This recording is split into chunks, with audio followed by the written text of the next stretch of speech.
algunes històries dels països catalans, episodis, fets, curiositats i personatges de la nostra història amb Jaume Pros. Al novembre del 1899 es va fundar el Futbol Club Barcelona, com recorda cada dia de partit l'afició del Camp Nou amb els seus càntics.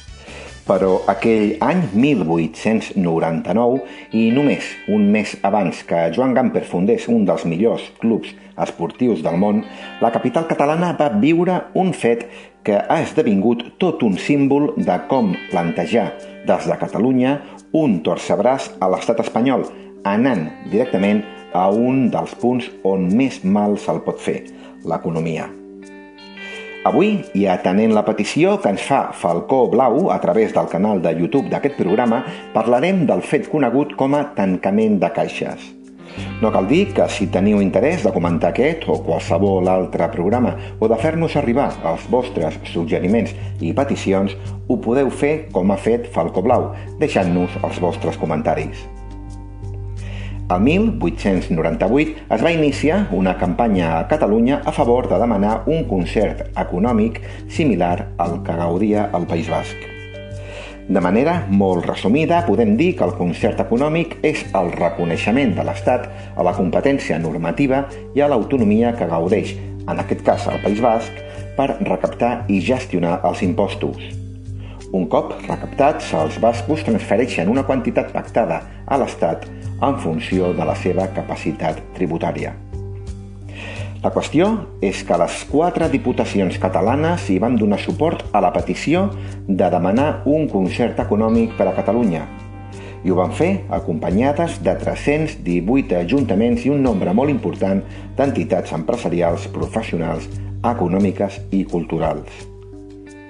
En un principi, el president del govern espanyol, Francisco Silvela, va semblar força receptiu a la demanda dels catalans, i amb ell el general Polavieja, que havia retornat del seu periple militar per les colònies espanyoles que encara no s'havien perdut del tot. Val a dir que Polavieja, tan aviat va arribar a la península, va entrar de ple en el món de la política, i això tot comptant amb el suport explícit de l'alta burgesia i els empresaris catalans. I és que el general va arribar a fer un manifest defensant una certa descentralització de l'Estat i es va mostrar partidari de les demandes en política fiscal que feia Catalunya. La qüestió, però, és que totes les promeses, documents, manifestos i compromisos signats van quedar un cop més en paper mullat. La crisi econòmica derivada de la pèrdua de les colònies d'ultramar va portar al govern espanyol a actuar radicalment a la inversa del que esperaven els catalans, tot apujant els impostos, especialment els referits a activitats comercials i industrials. De seguida s'hi van fer sentir les protestes arreu de l'estat espanyol. La premsa espanyola i un munt d'organitzacions empresarials van donar, en un principi, suport a una iniciativa que va sorgir a Catalunya, la insubmissió fiscal.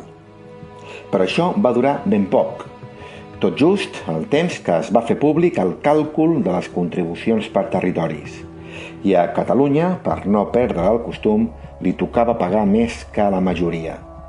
I és que el percentatge d'increment dels impostos era més alt a Barcelona que a Madrid.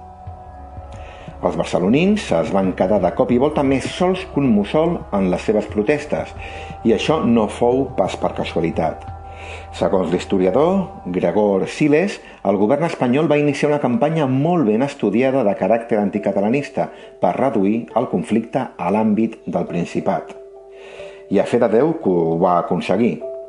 Ja sabem que Espanya assenyalar els catalans com a un enemic comú ha estat històricament un recurs habitual de cohesió social. I de la nit al dia, la premsa madrilenya va carregar ferotgement contra els catalans, titllant-los de separatistes i antiespanyols. La qüestió és que a l'estiu del 1899 uns 7.000 comerciants i industrials catalans es van negar a pagar els seus impostos a la Hisenda espanyola i el 13 d'octubre es van tancar les botigues a Barcelona.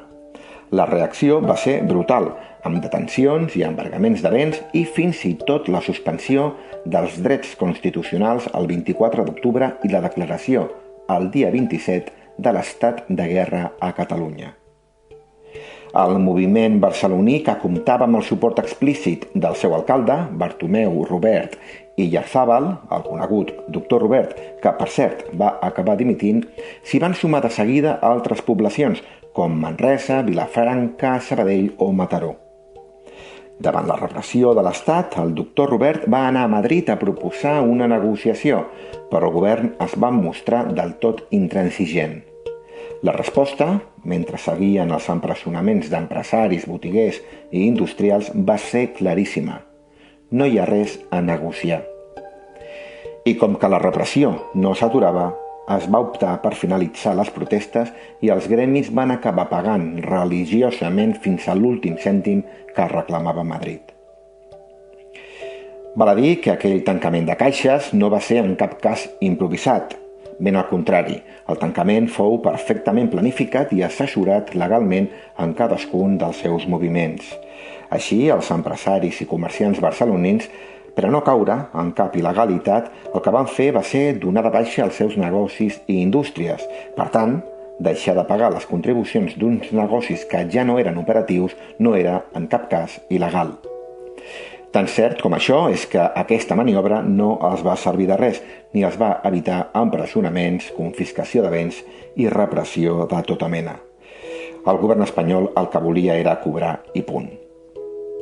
Això sí, tot i el fracàs des d'un punt de vista pràctic del tancament de caixes, el cert és que aquelles jornades van acabar derivant en una implicació directa de la burgesia catalana en els afers polítics.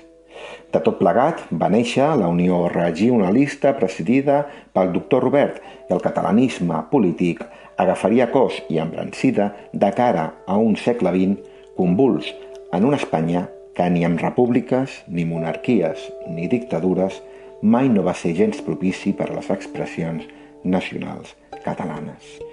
Benvolguda audiència, ens retrobem ben aviat aquí amb una nova història dels Països Catalans. Que acabeu de passar un molt bon dia. Algunes històries dels Països Catalans. Episodis, fets, curiositats i personatges de la nostra història amb Jaume Pros.